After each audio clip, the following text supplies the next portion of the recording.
Alright guys, so today's gonna be probably a video that you guys have seen a few times, and it's also going to tie onto the video that I just uploaded, which was a frog fishing video. And this is gonna be a little frog tip video for you guys.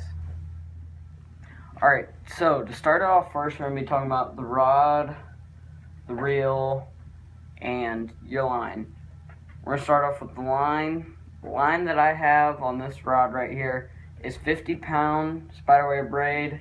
They're stealth braid. I just got the spool out to show you guys. But there it is. It is about $14 for 125 yards. And the rod that I use is a medium heavy, but this is a heavy medium heavy, if that makes sense. It's a very stout medium heavy is what I'm trying to say. Like, so you see a swim bait rod that's a medium heavy, that's normally like a heavy to an extra heavy in a normal rod range. So this is a heavy 6.6 heavy pretty much, and then this is a 6.6 to 1 gear ratio reel, and that's plenty fast for fishing a frog. People say you need a 7. I agree. Faster the reel, the better. But 6.6 is perfectly fine. So that's the rod, the reel, and the line. Now we're going to get into the actual tips. Alrighty, so we're going to talk about where you should fish a frog. And where you can fish a frog is literally anywhere. You can fish a frog in open water. You can fish in heavy mats. You can fish it in sparse vegetation.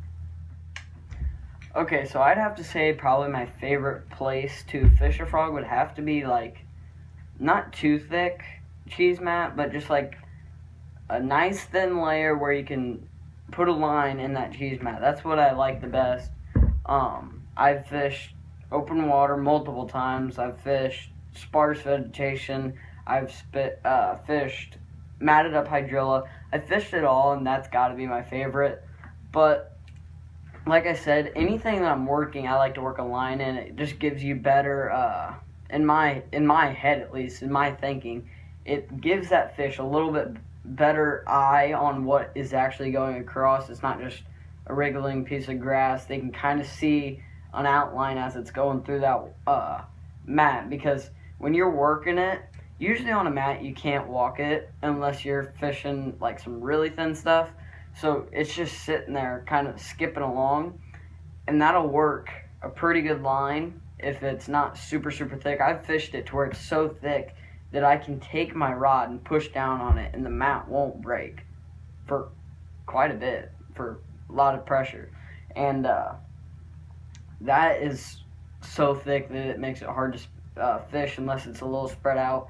And when your frog sits on top of that stuff, it's not very good. I really hate fishing that kind of stuff. Okay, and the next thing we're going to go into is different frogs, different ways to work frogs in different situations. So, oh, my bad. Right here I've got a live target. This is in like the 55T size. And right here I've got a couple other brands. This is a Vicious. This is a really good walking frog. Don't know the brand of this one, but super cheap frogs that I found. And this is just a little snag-proof frog.